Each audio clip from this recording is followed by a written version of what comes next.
Yeah.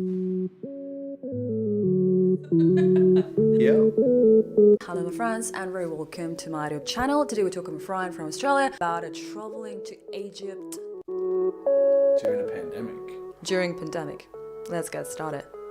Tips for travelers to Egypt. Make friends with locals as quickly as you can in each new town. Reason being is if you're not a local, you will get charged tourist prices, which can actually be up to 8 times what you should be paying. And this is for bus tickets, train tickets, shopping, absolutely everything. So try and make friends. You will save yourself a lot of money. And be careful. I got stung by people that run a hostel who generally you should trust, but even they were a bit tough. So always do your research, make sure you're looking into things, otherwise you'll get ripped off for sure. Number 2, pack lightly. So if you're going on bus rides, particularly from Sharm el Sheikh or Dahab into Cairo, well known for terrorism. So they do actually have a lot of stops and security checks along the way. So you have to get off the bus, unpack your bag while security goes through everything. If you've got big bags, then unfortunately it's going to take you ages to go through it and show them, and then you have to repack. And another thing as well that I'd suggest is something I didn't think about was prepare for prayer time. It's all over the entire country and it's at like 4:30 a.m. right through to midnight. So if you're trying to sleep, loudspeakers everywhere with prayer time. Get some earplugs or you simply just won't get enough sleep. Something else I can suggest is learn to say no and be stern. No. And the third one is fly into cities that are not Cairo. So if you fly into Cairo, it's a lot more of an expensive flight. You can fly into Sharm el Sheikh or into Hurghada, something like that. You'll save a fortune. And I'd also suggest to do it now. Travel to Egypt now. Right now? Right now. Generally, you need a visa. Now they've waived the visa to try and get more tourists there because of the pandemic.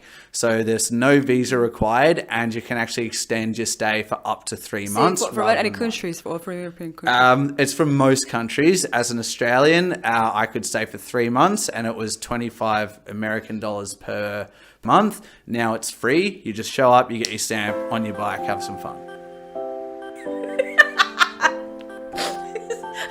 Tips. Top reasons why you need to visit Egypt. First things first, pyramids. But of course, when you go to the pyramids, don't pay extra money to go into them. It's pretty crappy. All the good stuff has been removed and they're in the museums. So it's really not worth your time or money. If you get to follow the Nile down to a small place called Aswan, you get to see a huge dam. It's called the High Dam. If you go beyond the High Dam, you see like 4, 5, 6-year-old boys and girls swimming in the dam and in the River Nile, playing with crocodiles. It's very normal for them to do that. And you can also drink the water from the Nile. Scams in Egypt that traveler needs to be aware of. Anyone who talks to you is trying to scam you out of something. Straight up, even in the pyramids, people will try and trade you for the shirt you're wearing just to buy one of their products. It is terrible. Everyone that wants to sell you something, whatever price they name it to you, literally cut it by 800%. I bought some oil, just like a little bit of oil made from 65 different flowers from his uncle's house. His original price was 100 Egyptian pounds, which is ridiculous. So you just keep saying no until you find a price that's fair. Otherwise, they will rip you off. Another one, particularly at tourist sites like the pyramids, the Sphinx, Saqqara, there's a lot of people in there that say that they work here. They're not going to ask you for money. They already get commission from your entry price. And then you'll give them your phone to take a photo. Then you have to tip them. Even the police officers will come around, they'll do you want a photo, you'll give them the phone, they'll take a photo, and then they won't give you your phone back until you pay them. And when it comes to money, don't carry a credit card around with you anywhere. Rarely you get to use a credit card anyway, but leave it at your hotel, your hostel, your B&B, whatever. Keep a little bit of cash in your wallet because they will literally ask to have a look in your wallet if you say you've got no money. Like, they are very, very aggressive salesmen. But there's a few things I definitely would suggest. The other thing is when you go to buy a train or a bus ticket, find a local to do it for you. Like, they will literally charge you 2, 3, 4 times the amount of what it should cost because you're not a local, which is an absolute joke. And if you get a taxi to the pyramids, quite often that the taxi driver will tell you that the pyramids are closed today. But for an extra $20 American, I get open. can get you in. It's open every day, Monday to Sunday. Get an Uber, stay away from the taxis. Regarding COVID, is there any differences for travelers in between of Europe and Egypt? Yeah, there's quite a lot of differences. I found in Europe, first of all, the people still seem to be really scared of COVID, and they have lots of measures in place like mandatory masks, quarantine, isolation, PCR tests, and a whole bunch of stuff that make things difficult. Lockdowns, like Amsterdam's in a lockdown, Lithuania's in a lockdown, and so is many other countries. Francesco is in lockdown. Poor fella's been here for months. But in Egypt, it's almost like it doesn't exist. You don't have to wear masks anywhere. It's a relatively non-drinking country anyway, so bars and restaurants and stuff, they're always open all the time. The only time you have to wear a mask is if you go inside a national museum. Otherwise, there is no restrictions on COVID at all.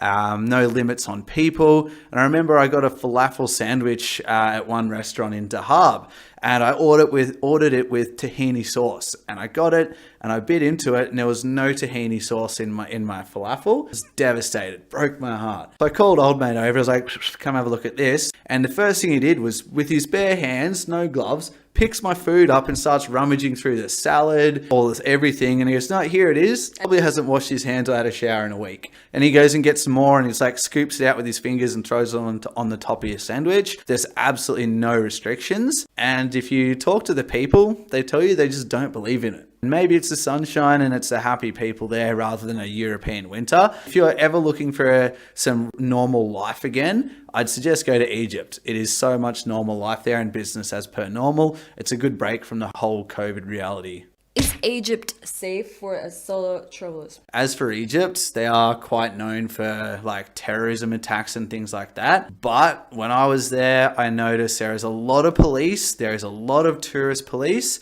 And when I caught a bus from Dahab to Cairo, which was like 8 or 10 hours or something, there was 15 security checkpoints along the way. All of them were like army personnel, bulletproof vests, big guns. They had bulletproof cars and trucks, as well as shields in case there was going to be an attack. They go through your bag to make sure you're not carrying any illegal drugs, weapons, bombs, or paraphernalia supporting terrorism. But I had no issues there. Never once did I feel unsafe, just annoyed by the people trying to sell me things, but it's as safe as anywhere else I've been. The people are generally quite respectful. Just learn to say no. And no means no. Best ways to travel in Egypt. It's very easy to meet people in hostels, hotels. It is a friendly country as well. If you've got no one to go with you, don't worry about it. Just go. You'll have a great time solo. But best way to move from city to city, buses and trains. Super cheap, but like I said earlier, get someone else, a local, to buy it for you. Otherwise, you'll get stung with the tourist prices. Make sure you agree to the price before you get in, obviously. And if you want to go from your hotel to the pyramids, ask them roughly how much the price should be, and then agree to the price every time before you get in. But to do it even better, just get Uber. It's half the price of a taxi, and it's door-to-door service, and it's an agreed price before you even see your driver. I noticed in Egypt, you can get an Uber motorbike. It's a great experience. So get Uber. If you're on your own, try and get an Uber motorbike. It's great fun. And if you've got tons of money, Uber helicopter.